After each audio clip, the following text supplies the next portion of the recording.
Yesterday morning, a vernacular TV station carried an interview that most Kenyans outside Mount Kenya never saw. That was Inoro TV.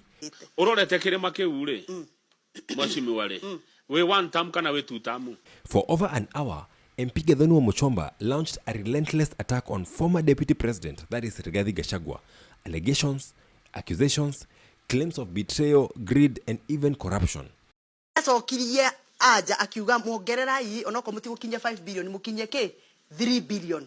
You see, most Kenyans outside Mount Kenya were just hearing noise.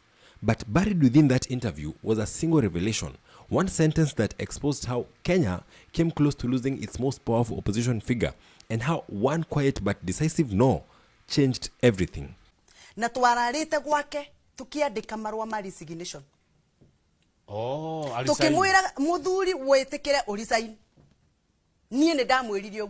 Let me tell you about it. If you love this kind of content, go ahead and like this video and subscribe. Now let's get to the video.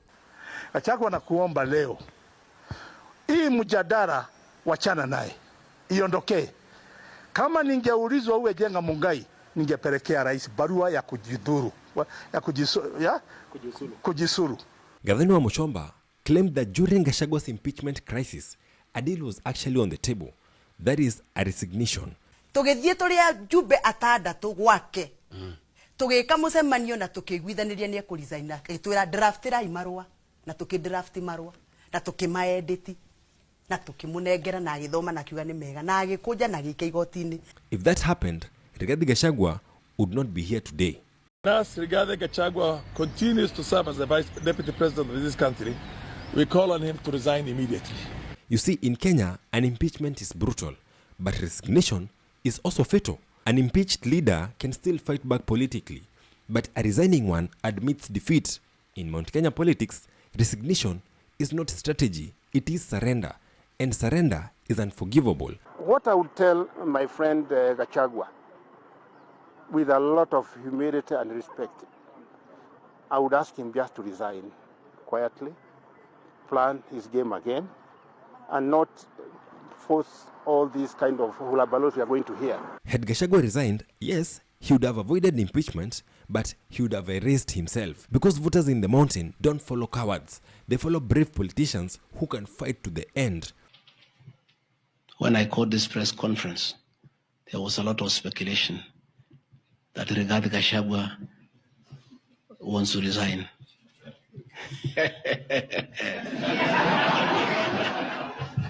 So, here is actually how Pastor Dorcas interrupted Ruto's plan. As the meeting between Gachagua and the MPs came to an end, and the MPs were now actually leaving, Rigathi's wife, Pastor Dorcas, stopped one of them. Her message was very simple and devastating. She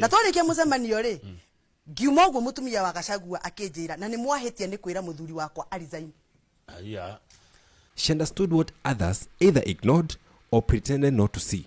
That resignation would destroy her husband's future. That night, that plan collapsed. By morning, Gachagua had changed his mind. This is a man elected by 7.2 million Kenyans. How dare you suggest to him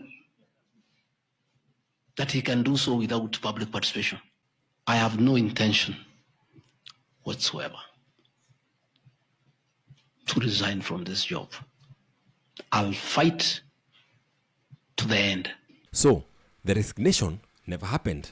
The letter was never delivered. Instead, Gachagua chose the hard path: impeachment, a public trial, national humiliation, political exposure. But that exposure did something unexpected. It made him bigger. We all have made mistakes in life, but if there's one big mistake William Ruto ever did was to impeach Rigathi Gachagua. Hapo nayo alijiingiza kidole kwa shimo mbaya. You see, the impeachment turned a regional politician into a national symbol. He did not disappear, he did not retreat, he fought. And in politics, visibility is oxygen. After his impeachment, many thought Gachagua was finished, but instead he transformed. No longer bound by cabinet protocols and presidential loyalty, he embraced his role as a political street fighter. He hit the ground running, literally. Today, Rigathi Gachagua is not just alive politically. He is one of the most recognizable opposition voices in the country.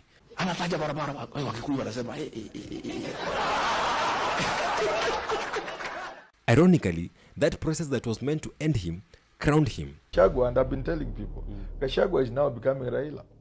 Larger than life. Yeah, larger than life. Where he is, everybody is nothing. Now, many months later, something unique but expected has started happening. Politicians have begun quietly leaving Gachagua's camp, but not for other opposition parties. They're actually going back to the president. That is what is happening in Githunguri, courtesy of Omushomba and William Ruto. Senator John Ruto asked a very obvious question. Aduasio the maumanga gwitu. Koro maumanga gikiama muahwa rigadi wa Gachagua. Ni uru auko rigadi wa Gachagua muhuru. Magikiumanga magathisia maingi cioregani. No rigo the maumanga magathie thirikari-ini. I mean, Gachagua was the problem, his party was the problem. Why are all their movements just one way, back to Ruto? The answer to that is very uncomfortable, but it's also very simple, because they were never in opposition to begin with. Our DCP party leader Rigathi Gachagua now says that the leaders who have ditched his party for the UDA party were President William Ruto's spies, saying he's working to weed out all disloyal members. Katika timu yangu yote tulijua hao ni watu ya Ruto, ni maspai, ni mamoles. When you start connecting the dots, you get a very troubling picture. I mean, there is attempts to convince Gachagua to resign, allies who later defect back to the president, public attacks that are framed as concern. If you're paying attention to all this, you start asking yourself a very simple question. Was this incompetence or infiltration? You see, in Kenyan politics, money moves faster than ideologies, and loyalty is always rented, not owned. And you wait and see the elections of 2027. None of these people will be elected to anything. Even for Mshomba, who believes Kiambu County is ours for the taking. Mshomba was going to be the automatic governor of Kiambu. Automatic. Nobody will beat her. But now trying to clash with Gachagua, you're wasting the time. She will learn the hard way. I think we can all agree, Kadhono Mushomba and her team, those who were advising Gachagua to resign, they were not doing it for Gachagua's own good. They were actually doing Ruto's bidding. His plan was for Gachagua to disappear quietly and to forever be forgotten. Junet Mohamed ni kati ya wale watu waliongea tukimpichi huyu mtu siku mbili atakuwa amesahaulika. But God had different plans. Gachagua sio deputy president. Gachagua is impeached. Gachagua hata simama urais. Na bado anawatingisha namna hii.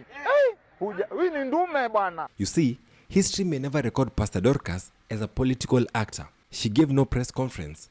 She made no speeches. But her refusal to accept the resignation altered Kenyan opposition landscape forever. We know without doubt, Rigathi Gachagua is the de facto leader of the opposition.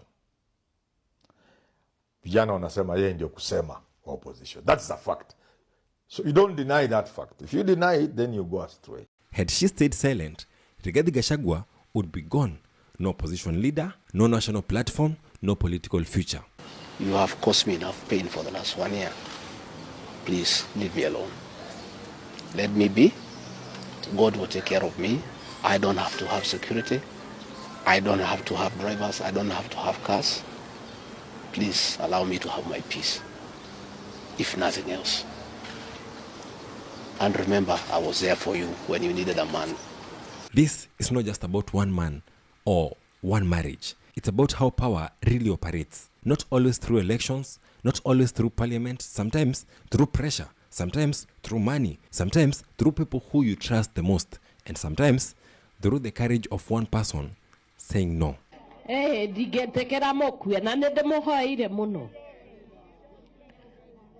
Kenya's opposition faces a hard truth. Division is the oldest trick in Kenyan politics, and history has shown that it works. In 1992, it worked perfectly for Moi. Strategy ni ile ilikuwa ya Moi.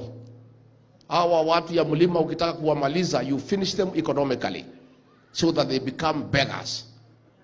Tukue tukipiga magoti kwa soprano atupatie shilingi 2,000. My people, mimi nataka kuuliza nyinyi kwa heshima. We guard against division. Let us remain as one. So, if we want 2027 to be different, then it won't be because of slogans. It will be because lessons like this were not ignored, because this time resignation was avoided, but next time the trap might be harder to see. Subscribe.